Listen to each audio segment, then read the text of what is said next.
नमस्कार, मैं कोमल स्वागत करती हूं आपका पंजाब केसरी.com में। अब वक्त हो गया है सुबह की 5 बड़ी खबरों का।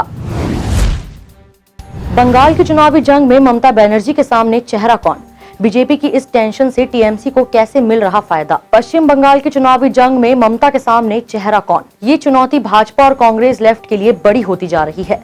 तृणमूल कांग्रेस से पिछले एक साल में 1 दर्जन से ज्यादा नेता पार्टी छोड़कर जा चुके हैं, लेकिन पार्टी को अभी भी ममता का सीएम फेस अन्य प्रतिद्वंदियों दलों पर भारी लग रहा है। राजनीतिक जानकार भी मानते हैं कि ममता बनर्जी को लेकर जमीनी स्तर पर बहुत ज्यादा गुस्सा नहीं है। हार्डकोर हिंदुत्व के भाजपा के प्रचार से आकर्षित होने वालों की संख्या लगातार बढ़ी है, लेकिन क्या यह सत्ता बदलने के लिए पर्याप्त है? इसे लेकर राजनीतिक नब्ज टटोलने वाले लोग असमंजस में हैं। ममता बनर्जी अपनी चुनावी सभाओं में बंगाली स्वाभिमान का मुद्दा छोड़कर भाजपा पर बाहरी व्यक्ति थोपने का आरोप लगाती है। हालांकि भाजपा कई बार स्पष्ट कर चुकी है कि सीएम का चेहरा कोई बंगाली ही होगा, लेकिन उस चेहरे की तलाश लंबी होने से तृणमूल को इस पिच पर खेलने में मजा आ रहा है। पैंगोंग इलाके से तेजी से हट रही चीनी सेना, अगले सप्ताह हो सकती है सीनियर कमांडरों की बैठक। पूर्वी लद्दाख में पैंगोंग लेक इलाके से दोनों देशों की सेनाएं तय समझौते के तहत लगातार पीछे हट रही है। मंगलवार को चीनी सेना ने कैलाश रेंज और फिंगर 5 इलाके से वापसी की है, जबकि भारतीय सैनिक पैंगोंग लेक के दक्षिणी हिस्से के कई ऊंचाई चोटियों से हट रहे हैं। यहां अगस्त में सैनिकों ने पोजीशन संभाली थी, जिसके बाद ही चीनी सेना के लिए मुश्किल पैदा हुई थी। भारतीय सेना की तरफ से जारी तस्वीरों में स्पष्ट नजर आ रहा है कि चीनी सैनिकों का काफिला तेजी से कैलाश रेंज से आगे बढ़ रहा है। उसमें बड़ी संख्या में टैंक आदि भी है। कुछ चित्रों से चीनी सैनिक पहाड़ियों पर बने अपने ढांचों को तोड़ते हुए नजर आ रहे हैं। सूत्रों का कहना है कि अब तक 200 से अधिक टैंक चीनी सेना के रवाना हो चुके हैं। तय समझौते के अनुरूप भारतीय सैनिक एवं टैंक भी पीछे हट रहे हैं। बता दें कि दोनों देशों की सेनाओं में हुए समझौते के तहत चीन की सेनाएं फिंगर 8 और भारतीय सेनाएं फिंगर 3 तक पीछे हटेंगी।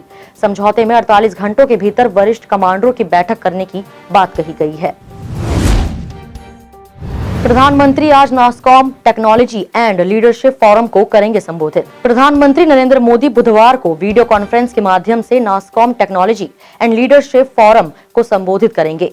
प्रधानमंत्री कार्यालय ने सोमवार को यह जानकारी दी। पीएमओ ने बताया कि ONTLF के 29वें सम्मेलन का आयोजन 17 से 19 फरवरी 2021 तक किया जा रहा है। यह सम्मेलन national association of software and service companies का अग्रणी आयोजन है। इस वर्ष के आयोजन का विषय है shaping the future towards and better normal. इसमें 30 से अधिक देशों के 1600 प्रतिनिधि हिस्सा लेंगे और 3 दिन के आयोजन के दौरान 30 उत्पाद दिखाए जाएंगे। देर रात आसाराम को सीने में दर्द की शिकायत, अस्पताल के इमरजेंसी वार्ड में भर्ती। नाबालिग से बलात्कार के मामले में जेल की सजा काट रहे आसाराम को मंगलवार देर रात सांस लेने में तकलीफ की वजह से अस्पताल ले जाया गया। आसाराम को सांस लेने में दिक्कत के साथ ही सीने घुटनों में भी दर्द की शिकायत थी।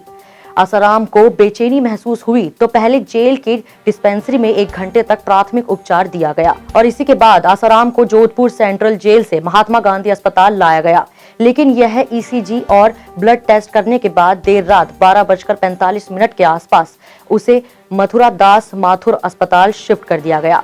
मीडिया रिपोर्ट्स के मुताबिक आसाराम को अस्पताल के CCU में भर्ती किया गया। हालांकि आसाराम की ECG रिपोर्ट भी नेगेटिव थी, लेकिन ब्लड रिपोर्ट और सीने में दर्द की वजह से उसे CCU में भर्ती कराया गया। दूसरी तरफ आसाराम को अस्पताल लाए जाने की सूचना के साथ अस्पताल के बाहर बड़ी संख्या में उसके समर्थक इकट्ठा हो गए। दिसंबर से ही शुरू हो गया था आंदोलन की आड़ में माहौल खराब करने का खेल। टूलकिट मामले की जांच में जुटी दिल्ली पुलिस एक के बाद एक खुलासा कर रही है।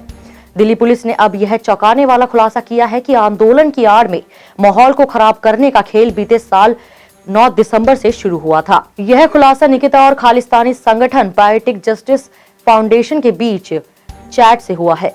वहीं एक अहम खुलासा यह है कि इस मामले में फरार शांतनु ट्रैक्टर रैली के दौरान दिल्ली में मौजूद था। डंप डेटा एनालिसिस में जो संदिग्ध नंबर मिले हैं, उसमें शांतनु के मोबाइल की लोकेशन दिल्ली के टिकरी बॉर्डर इलाके की मिली है।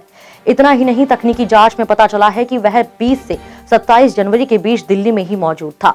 यहीं से उसने टूलकिट के लिए सोशल मीडिया को ऑपरेट किया था। जांच से जुड़े उच्च पदस्थ सूत्रों के मुताबिक टूलकिट मामले में फरार चल रही निकिता जैकब के चैट में यह खुलासा हुआ है कि वह पोएटिक जस्टिस फाउंडेशन की पुनीत से किसान आंदोलन को लेकर बात कर रही है। इसमें कुछ ऐसे तथ्य सामने आए हैं जिससे यह जाहिर होता है इसमें खालिस्तानी संगठन से वह पहले से ही जुड़ी है और किसान आंदोलन को लेकर कुछ जोर शोर से तैयारियां चल रही है। चैट चूंकि लगातार बातचीत के क्रम में था, लिहाजा इससे जाहिर हो रहा है कि पुनीत के माध्यम से पोएटिक फाउंडेशन के साथ मिलकर सक्रिय रूप से साजिश रच रही थी। इस वीडियो में इतना ही। मैं कोमल, पंजाब केसरी, दिल्ली से। अगर आपको हमारी ये खबर जानकारी पूर्ण लगे तो हमारे फेसबुक पेज punjabkesari.com को लाइक करें और अगर आप ये वीडियो यूट्यूब पर देख रहे हैं तो हमारे चैनल को सब्सक्राइब करना ना भूलें।